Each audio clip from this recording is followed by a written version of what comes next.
We'll call council to order at 6 p.m. Need a motion for the adoption of the minutes, please. Resolved that the minutes of the regular meeting of council held at City Hall on February 8th, 2021 be adopted as circulated. Moved by Councillor Buds and seconded by Councillor Draycott. All those in favor? And that's carried. Thank you. We have no delegations this evening. We have a couple of hearings. We'll open the public hearing for conditional use PC 321. This is Portage Developments Inc. at the corner of 18th Street Northwest and Park Drive. Is there anyone here to speak to the hearing?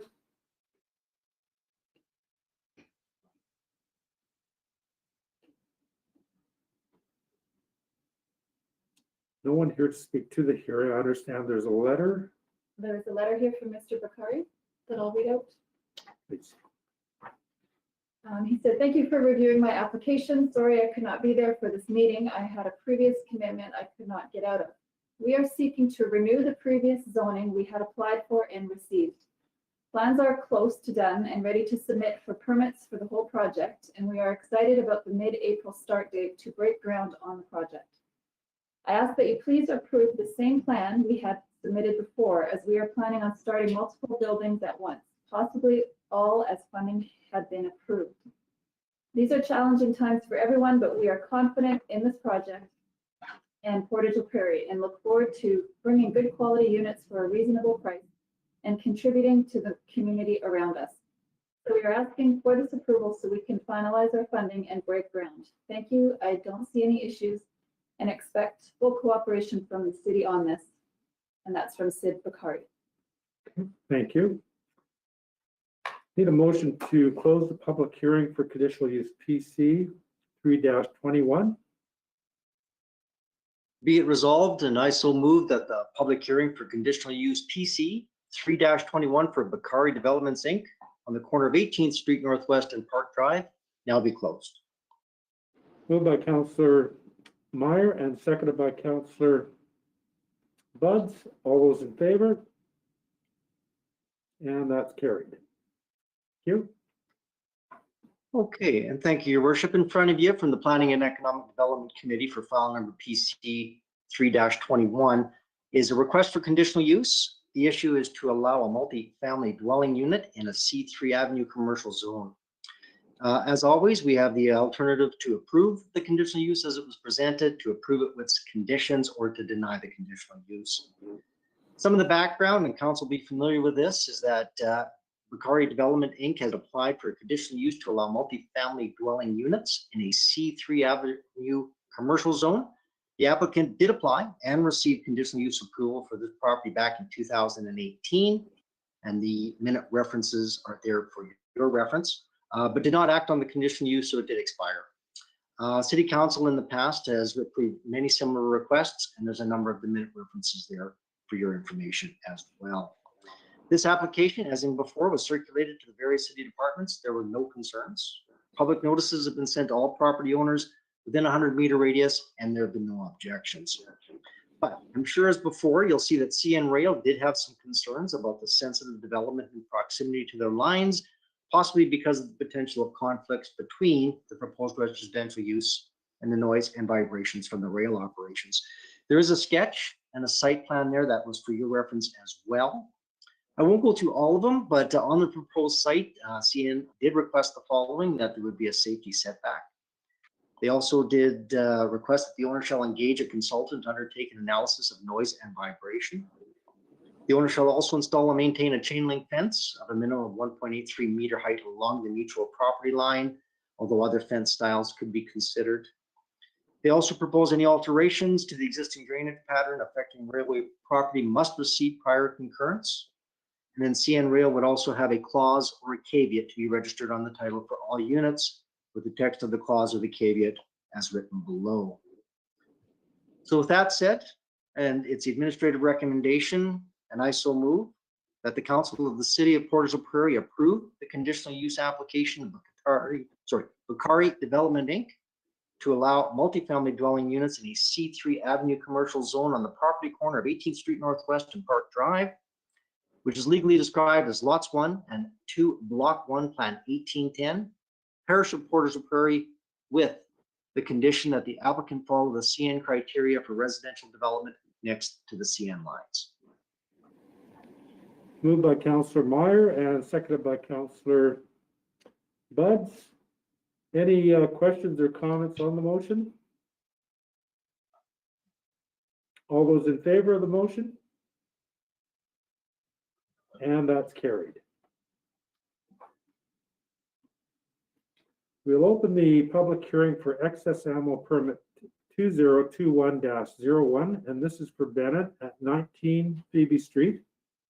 Is there anyone here to speak to the hearing?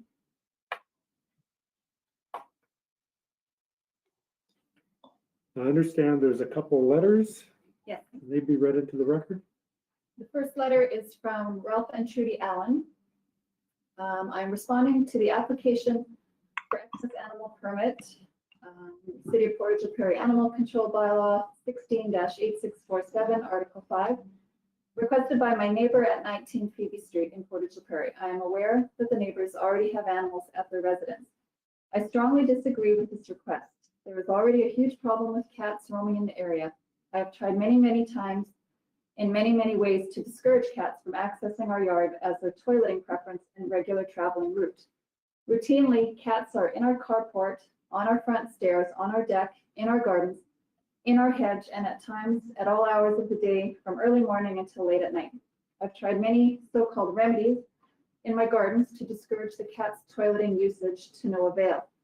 Unless cats are litter trained and kept indoors or walked on leashes as dogs are supposed to be, it has been my experience that cats cannot be controlled not to roam. The neighbors next door are not the only residents on the street that own cats, and this has been a problem for many years. We certainly have our share of irresponsible pet owners in the neighborhood that are allowing their pets to roam, and the pet owners not following the city bylaws. The last paragraph was just about a mix-up receiving her letter. That was resolved. It's not about the hearing.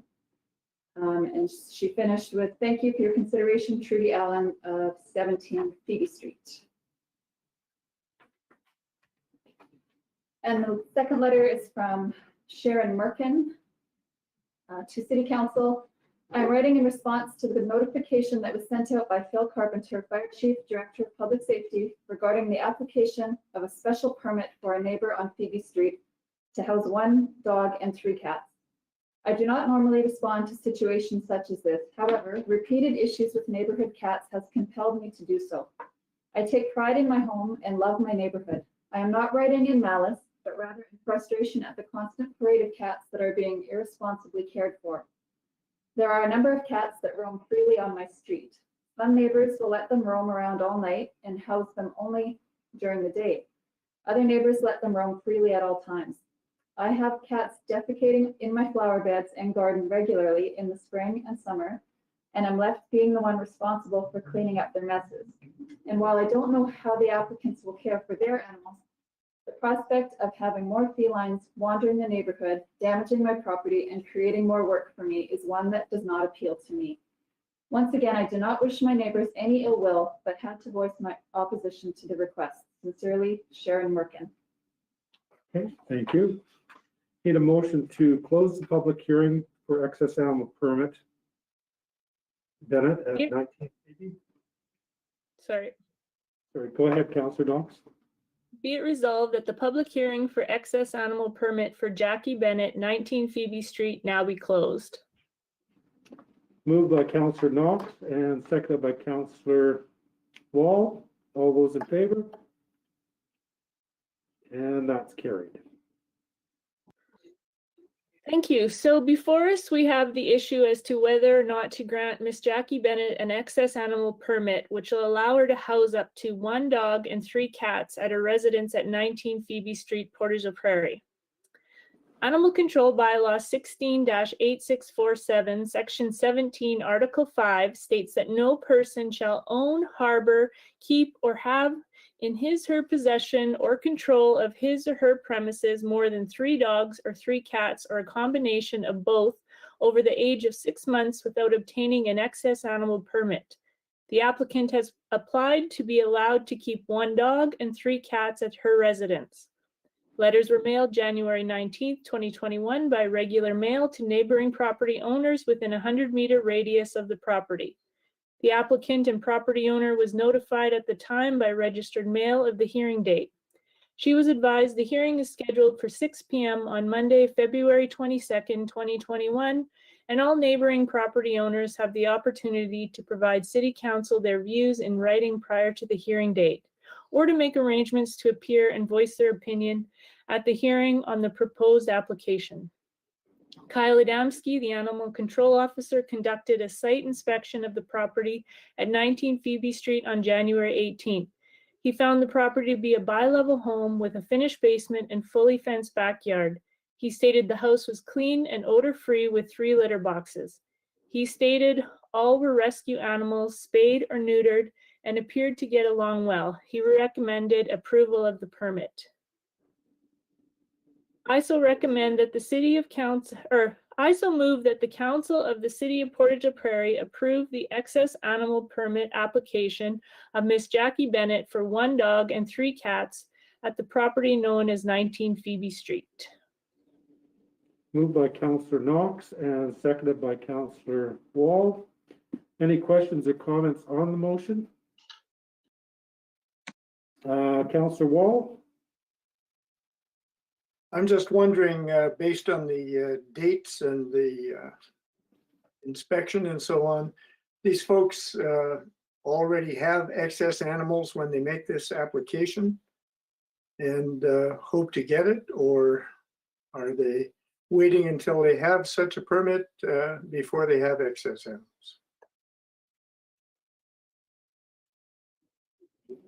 You get that Through your worship, I'll ask Mr. Carpenter to speak to that.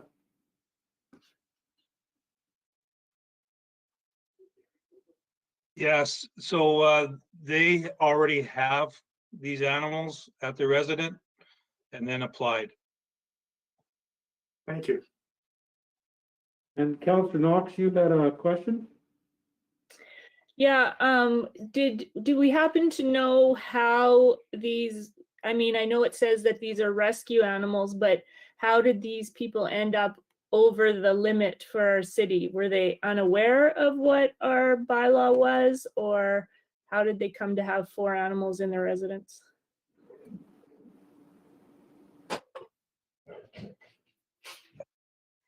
I don't believe they were aware of it, is what Kyle mentioned to me, that it was brought to their attention that they needed to apply. They were over the bylaw limit, so therefore that's why they applied.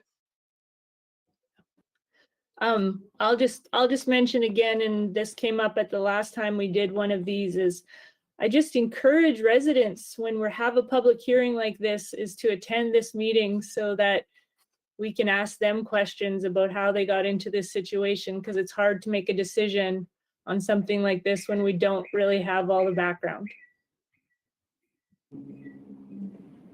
Councillor Buds? Thank you, Worship. I don't have as much of a problem making a decision without the background information, because I think as was the last couple of permit applications that I did not support, I take the concerns of neighboring residents very seriously when these come to council. I think that it takes a lot of courage to step forward and speak against these types of things when you are a neighbor, and sometimes that can be due to a conflict between neighbors. But when you have 2 to 3 in the same neighborhood coming forward and speaking to the concerns, again, I take that very seriously. I will not be supporting this excess animal application, besides the point that I agree that this should have been already in place, but it's not, and cannot condone it simply because I take the neighboring homeowners' concerns very, very seriously. And I think that this is a concern in our community, and one that we have these permits in place for a reason. So just wanted to mention that. And again, just that I will not be supporting this application. Okay. Further questions or comments from council? Okay, seeing none. All those in favor of the motion? All those opposed? And the motion is defeated. Okay, we're going to move into committees. First up is Finance, Legislative, and Property Committee, and this is Councillor Buds. Thank you, Your Worship. Your committee has nothing to report. Thank you. City Planning and Economic Development Committee, Councillor Meyer, please. Thank you, Your Worship. Other than a few items down below under new business, the City Planning Economic Development Committee has nothing to report at this time. Thank you. And Councillor Draycott, Community Services Committee. Thank you, Your Worship. As we heard in our last committee meeting this evening, we will be voting on the appointment of our municipal noxious weed inspector and sub-inspectors. So it is a requirement that the Noxious Weed Act that every municipality annually by March 1st appoint a municipal noxious weed inspector and or sub-inspectors and notify Crop Industry Development and Manitoba Agriculture of the appointments. These appointments carry out the provisions of the Noxious Weed Act. Brian Taylor, Superintendent of Public Works, will be appointed for the city's inspector for 2021, and Kyle Troop, Lionel Brown, and Adam Carpenter will be appointed as sub-inspectors. It is the administrative recommendation that in accordance with Section 11 of the Noxious Weeds Act, Council of the City of Portage la Prairie appoint Brian Taylor as the city's noxious weed inspector and Kyle Troop, Lionel Brown, and Adam Carpenter as the sub-inspectors. And further, that the notice of these appointments be conveyed to Manitoba Agriculture. And I still move. Moved by Councillor Draycott and seconded by Councillor Knox. Any questions or comments on the motion? All those in favor of the motion? And that's carried. Thank you. Waterworks Committee, Councillor Wall, please. Yes, Your Worship. Every year at about this time, we make a submission to Manitoba Water Services Board priority projects. They fund 50% of the approved projects. And this year, we're submitting an application of utility items. We can either submit the application or not make the application. Manitoba Water Services Board is a provincial agency that assists municipalities with the development of water and wastewater infrastructure through funding programs. Each year, the Manitoba Water Services Board accepts applications from municipalities for projects that will be used to establish their capital funding plan for the next 5 years. For the 2022 to 2027 plan, municipalities are to submit their top 5 priority projects as approved by Council by February 28th, 2021 for consideration. Administration has reviewed and discussed the critical projects for utility infrastructure and proposed to submit application for the following 5 projects. Number 1, McKay Reservoir roof replacement. McMillan Industrial Park water and sewer separation and upgrading. Poplar Bluff Force Main re-twinning, McMillan Industrial Park water main renewal, and Alexander Avenue water service looping. Projects funded through Manitoba Water Services Board are cost shared at 50%. It's the administrative recommendation, and I so move that the Council of the City of Portage la Prairie authorize administration to submit the 5 priority utility projects as indicated in this report to the Manitoba Water Services Board for 2022 to 2027 funding considerations. Moved by Councillor Wall and seconded by Councillor Draycott. Any questions or comments on the motion? All those in favor of the motion? And that's carried. Thank you. Transportation Committee, Councillor Espy, please. Thank you, Your Worship. The Transportation Committee has nothing to report. Thank you. And Public Safety Committee, Councillor Knox.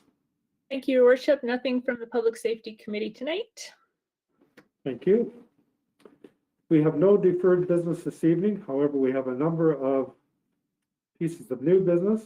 First new piece of business is the P3 Development and Implementation Agreement. And this is Finance Committee. Councillor Buds, please. Thank you, Your Worship. So tonight we basically have the luxury of accepting an offer of funding from the province of Manitoba for non-ISIP, or which is referred to as Investing in Canada Infrastructure Program costs for implementation of a public-private partnership. And we can accept the offer, or we can request amendments to the funding agreement. So the city received a letter on July 19th indicating funding had been approved for a wastewater and pollution control facility upgrading, that the province would contribute an additional 50% up to $11 million towards non-eligible costs for our PPP project procurement. And the city recently received a formal funding agreement for approval. The implementation costs eligible under this agreement include such things as engineering development that were incurred, these costs incurred prior to June 27th, 2019, licensing fees, legal costs, including our industrial services agreement development, financing and interest costs, etc. And it should be noted that our more formal ISIP funding agreement has not yet been received, and we're continuing to negotiate with parties involved to nail that one down. It is a recommendation of your committee, and I so move that the Council of the City of Portage la Prairie authorize the Mayor and Management Administration to execute the funding agreement on behalf of the city for the non-Investing in Canada Infrastructure Program related to costs to implement the public-private partnership for the water pollution control facility. On the motion? All those in favor of the motion? And that's carried. Thank you. Our next item of new business is the January 2021 building reports, and this is Economic Development Committee. Councillor Meyer, please.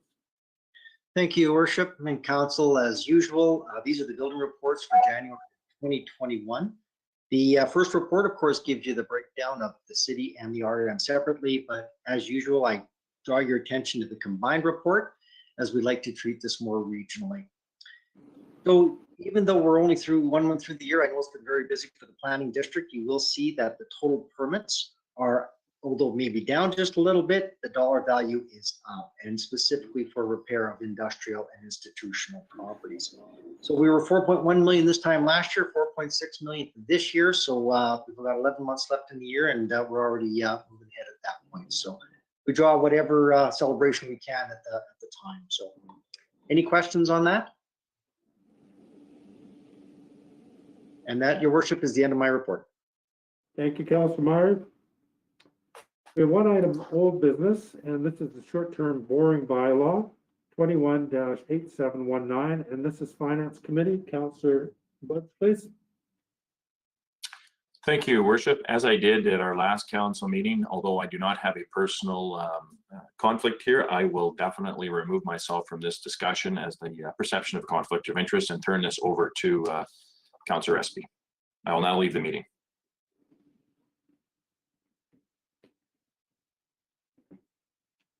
Councillor Espy.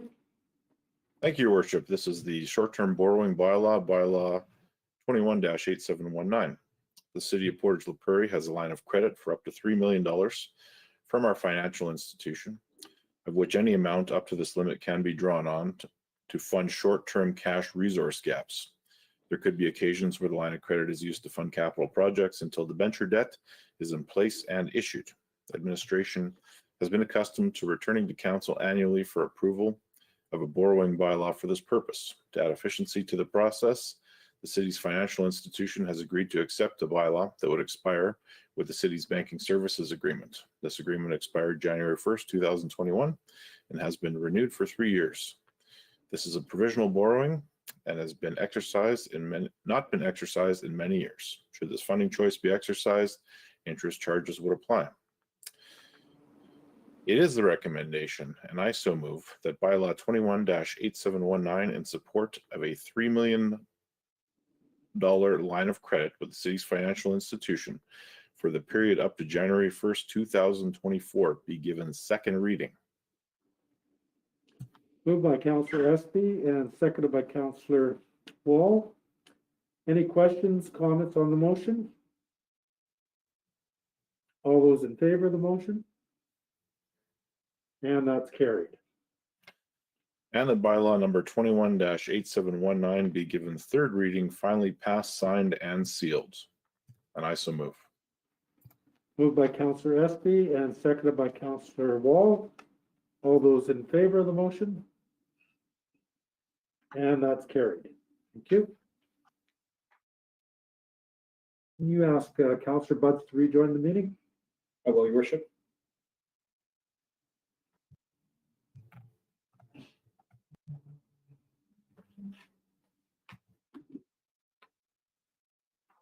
Okay, and that concludes our agenda for council.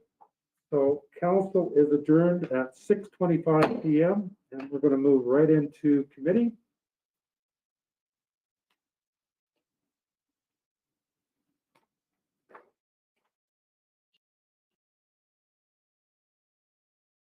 Call committee to order at 6:25 PM. First up is Finance, Legislative Property Committee. Councillor Budds, please. Thank you, Worship. Your committee has nothing to report at this time.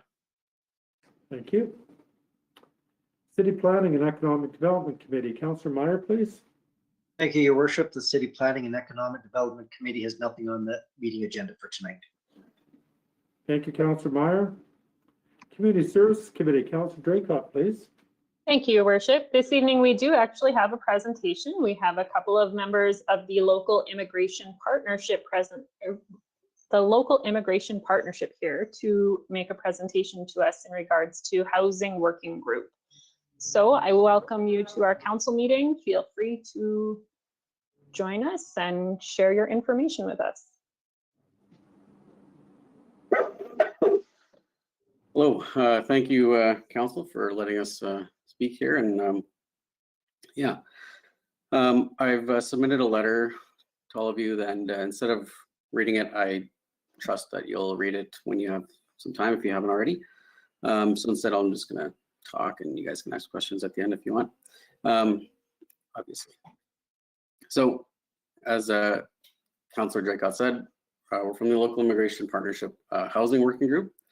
And part of what our group does is we're trying to solve some major systemic issues that are affecting newcomers in Portage, and they're specifically around their housing outcomes. And part of this is done by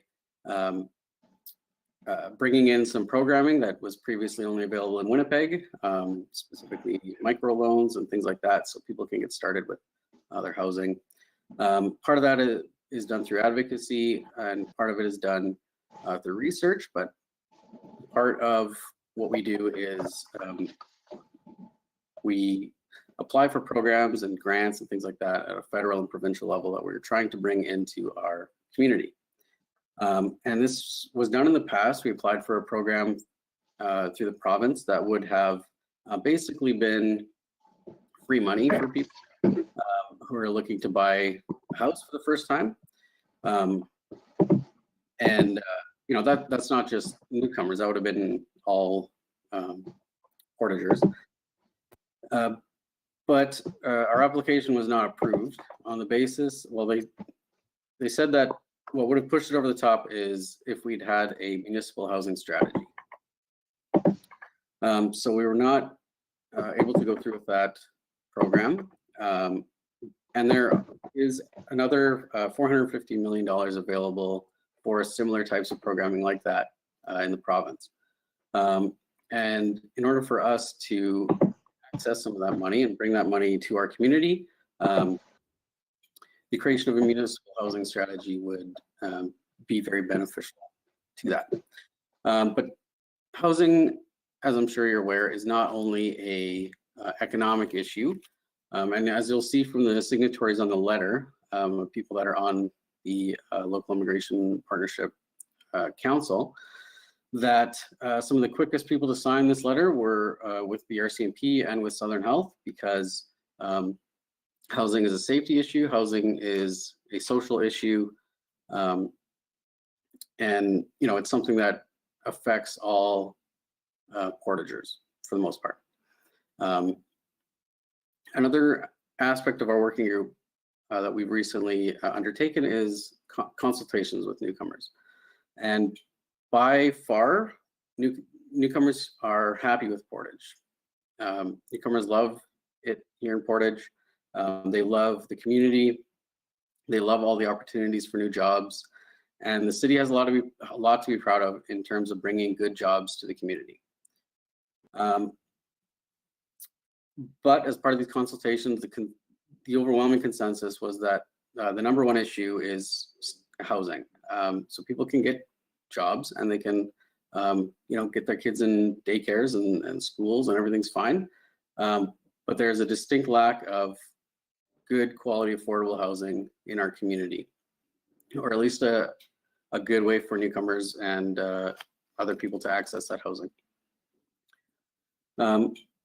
So I will let my colleague take over from here to get into a little bit more about that. So thank you for your time, and yeah, thanks.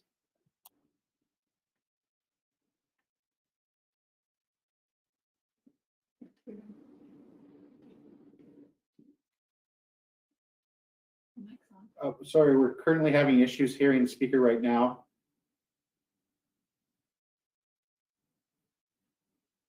No. We're still not hearing anything on our end.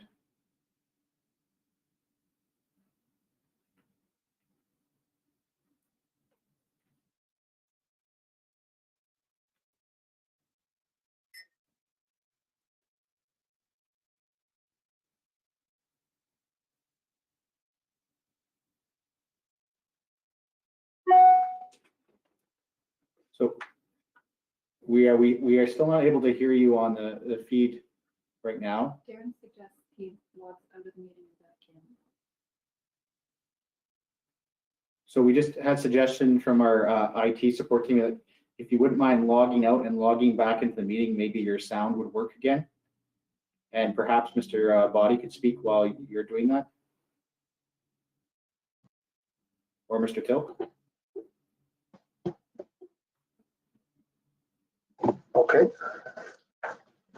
Hopefully Sam can come in. And if he can't, we'll represent what he's going to say. Thanks for the invitation to speak.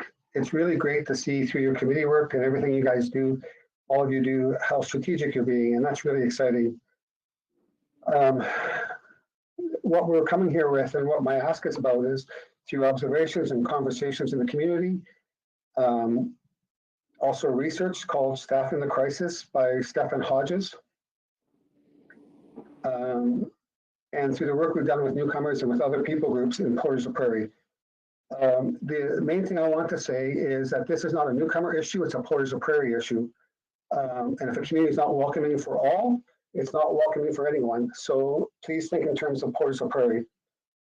We also recognize that the closest number we've come to is that more than 350 units for housing have been built over the last 5 years. And that's outstanding. Between apartments and contract builds and private builds, that seems like a pretty reasonable number. What we are asking for, and if Sam doesn't come back, I want to throw this back into the presentation. But what we are asking for is a strategic plan and a housing coordinator. We already have, and we're asking for investment, not just to give money away. Sam, do you want to try? Or you want me to keep going?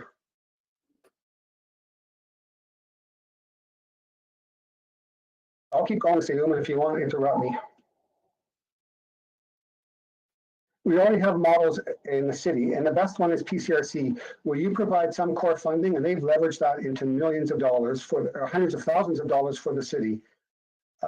As Mitch said, Portage has lost out on money because we don't have a strategic plan. A housing coordinator could also have very many roles, and if you want to see a great website, look at Brandon. One of the things we learned through newcomers, if you don't know anybody, there's nowhere to get good resources to start.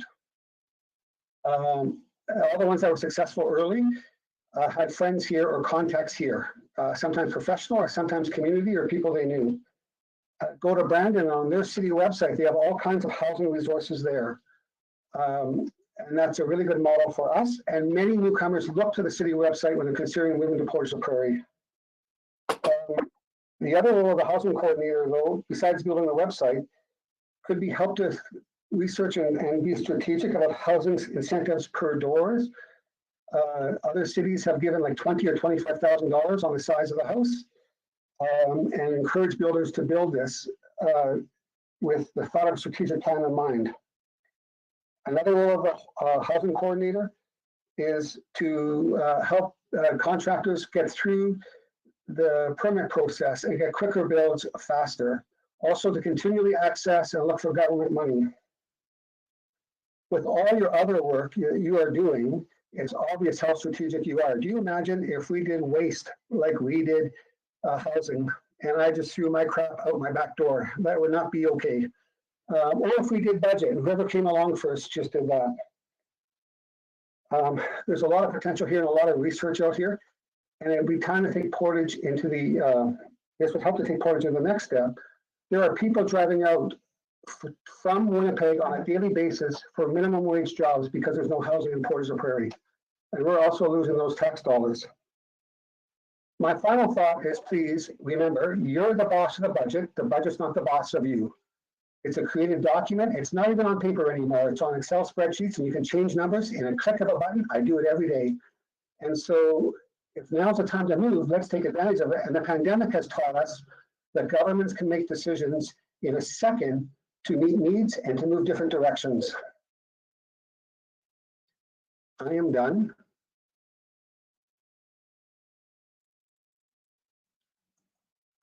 I cannot do it as well, but I will speak for saying it's pretty frustrating he's not here. He's a settlement worker at the Learning Center. He works with clients that come in as temporary foreign workers, and he's first contact for clients. Did you know that there is about 70 newcomers that have come to Portage since October? And that's only newcomers. We don't know other populations. When we did the housing consultation, some of the things we learned is what Mitch said, that there's people enjoy Portage. We need to get newcomers to speak on behalf of Portage because they are so proud of it and they enjoy living here. And there's employment, but there's not housing. The saddest story was a person moved from Brandon to Winnipeg to Winkler to Portage, and by far the Portage was the most difficult place to find a house. In fact, for 8 months he commuted from Winkler while he was working here in Portage. That's a huge issue. And also the contractor, or the other thing about newcomers is they would like a plan to be able to know where to move next. So you might start off renting, or you might start off buying a house and go from there. Sam, can you talk now?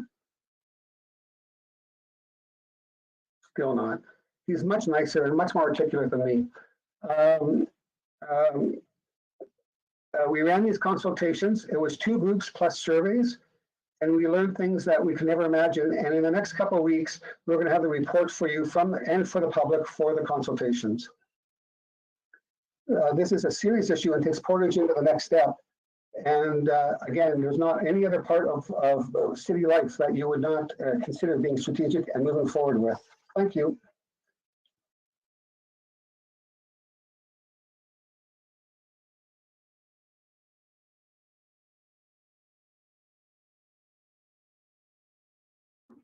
Councillor Budge, you had a question for the presenters? Yes, I did. Thank you very much for joining our committee meeting and providing us with this information. You had started with commentary on this is not just a newcomer, this is for Portage. And so I just wanted, you made several comments, Dawn, about the inability to obtain housing, and yet we have heard of all of the new starts. We do not see, we see some vacancies in various levels. Could you be more specific in terms of the direct need, in terms of the type of housing that you are seeing the most need in?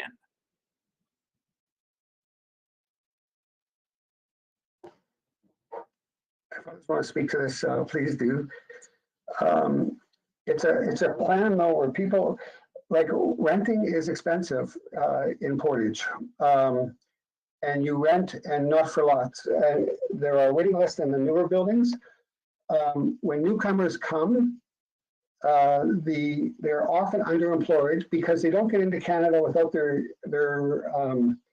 credentials and their degrees that they have from their whole country. And then they come to Canada and they're not able to use them for 3 to 4 years. 5 years, when I started in settlement 7 years ago, the best place to have a heart attack was Dairy Queen. 5 nurses worked, they had an AED machine, and you got ice cream. Way better than the hospital. So what we need is a plan where people can access housing at an affordable level, and then be able to make choices as their family grows.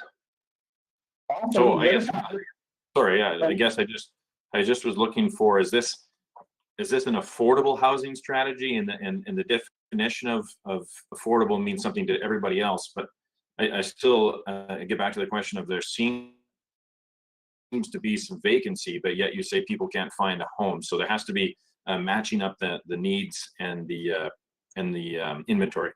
This is really where I was getting at with my question. Sorry to interrupt. Nope, sorry to interrupt you.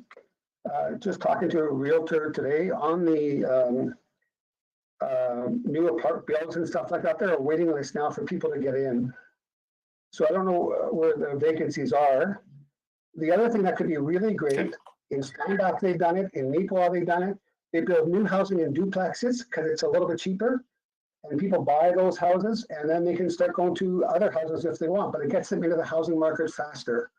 We have never been intentional about doing that kind of stuff, of having a section of duplexes for home ownership or triplexes. The other thing in Steinbach and Maple is if you get on ground level, you can pick your cabinets and you can pick your cupboards and pick everything and keep it as cheap as you want or upgrade if you want. Those kind of plans help people get into home ownership quicker. And if you build duplexes or multiple housing units, it's cheaper for the builder. We know the cost of building is ridiculous right now, but it's a way to get it in and be intentional about it. Can I jump in? Thank you.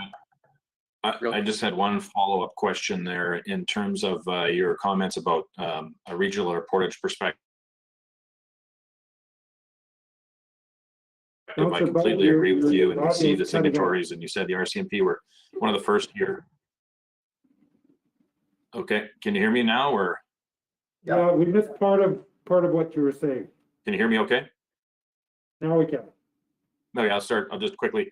We see that there's several signatories to the document, and I was just wondering, you've mentioned that this is a regional or a Portage approach. What level of support could the city expect from these signatories or others in support of a staff person to deal with this strategy on a more comprehensive basis? Have you had any conversations with any other agencies to determine their level of support financially? Thanks. So I can't really speak for any other organizations. We haven't had that conversation really directly, but I can speak a little bit about our work in the housing working group. And I know that should a person be hired, they would be able to jump right into the group and start working together with us and with the council, with the LIP council as a whole, and really, hit the ground running with their support that way. And I'm sure Ms. Espy might, correct me here, but I'm pretty sure PCRC would be able to support another staff, in terms of space, office space, and administrative and all that kind of stuff. But and then getting to your previous question a little bit, if I could, one of the issues we have is, we don't really know where the gaps are in terms of housing in Portage. We're just hearing that it's a major issue. So, housing strategy will help us find those gaps, and will give the city some say in, maybe we want to focus on apartments this year. Maybe next year we want to focus on larger homes for bigger families, or maybe the year after we want to look into more senior housing. The strategy gives the city, a say in what is one of the major issues for residents in our community. And I don't know. Yeah, I'll just leave it there. Thank you. Councillor Draycott, your mic is off. Thank you. I want to thank you all for coming to our online meeting this evening and giving us a lot of information. I know that this has been something that's been thrown around for years and years and years, the need of this to happen. And I think quite frequently it gets lost as to who's responsible for this or who needs to spearhead this. I think it's important that we do note that Simoine did comment on our chat that at the Portage Learning and Literacy Center, we have 167 permanent resident newcomers and 104 non-permanent residents who are on the long-term work permit in 2020. So he did put that in the chat. I just wanted to make sure that his voice was heard on this too. I guess I would have the question, PCRC has done a fabulous job of getting funds to accommodate positions in our community. And I don't want to put that out there that that would be something that we would expect them to take on as well. But what is the expectation of this person? Is it a term position? Is it ongoing year after year? Are you looking for a place in City Hall or with Pred and planning, or are you looking for a different place for this person to exist in our community? I don't think we've really put too much thought into where the person would be housed. I think our vision for what this position might look like is that hiring somebody to write the strategic plan is one thing, and we could probably come up with money to find a grant to do that. But it really wouldn't matter if there isn't somebody intentionally trying to implement it. So if the city were to fund a position for somebody to both write and then implement a housing strategy, yeah, just having that continuity would, I think, make a huge difference, as opposed to, you know, writing a grant for the strategy and then maybe trying to write another grant for the person to implement it and things like that. Yeah, having the city, you know, have that. Plus, it would allow the city more of an active role in what is such a major issue. If I can just add, in staffing the crisis, there are many, the research called Staffing the Crisis, there are many secondary benefits to a city having a position such as this. And in doing some of my other own research, and so they can be involved in doing the plan around infrastructure and recreation, and they're right at the table with you if they're a city employee, and not on the outside trying to get into meetings. As we have incredibly strong people doing economic development and sitting here at the council table, why not have someone doing housing and sitting here at the council table and just being involved in it? Yeah, there's lots of secondary benefits. Thanks. And Councillor Knox, I think you had a question? Yeah, just more of a comment, and I do think that we have to go down this road at some point, but I kind of see a little bit of a cart before a horse, where, in my opinion, we need to have someone do a housing strategy to determine if a coordinator is something that we need for the city from that strategy, and figuring out what we need on that end, because a lot of times a skill set of somebody who has the capability of doing a strategy and the research as to what's going on in a city is way different than somebody who's going to be a day-to-day coordinator. So I think we really have to look at all of this before we move forward with things, but I know it's been on discussion for us for sure. Thank you. Any further questions from members of council? Well, I want to thank all three of you for coming out and presenting this evening. I'm sure we'll have much more to talk about going forward. Thank you very much. Thank you. Thank you. Thank you, Worship. I don't have anything else on my agenda. However, I was hoping that Ms. Victoria Espy could turn on her mic this evening and give us an update. I know it was the coldest night of the year recently, so are you able to tell us how that fundraiser went?